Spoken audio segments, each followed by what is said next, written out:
the first one, the major one, is the product rule. So essentially when you have the same base, x and the exponents are different, m and n, what you're going to do is you're going to add them together. So as an example, x cubed times x to the power of fourth, you're going to add the 3 and the 4 together, so you get x seventh. Okay, if you have a negative exponent, you just subtract it. All right, done.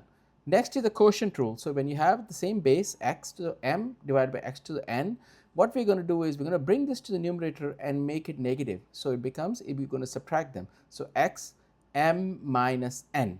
So in the same, as an example, x to the fifth divided by x cubed. So this comes to the numerator and gets subtracted. So it becomes x5 minus 3. So that's x squared. Okay, so if the denominator has a larger exponent, you're going to keep that positive. So you're going to take the numerator, bring it to the denominator, and that makes it negative. So it's subtracted there. All right. Okay, so the power of a power rule. Here you have a parentheses. So you have x to the power of m in a parentheses, and there's n on the outside. So what we're going to do is we're going to multiply the exponents. Okay, so x to the fifth, and there's a parentheses to the power of 3. So that's 5 times 3 is 15. So it's going to be x to the power of 15, and so on and so forth. Okay, the power of a product rule. So if you have different bases inside a parentheses, and you have an exponent, a same exponent, that is going to get distributed, okay, into both of these x and y's. So let's take an example here. You have 3 times 7, the whole cube. The 3 gets, exponents get distributed to each of those terms. So it's 3 cubed times 7 cubed.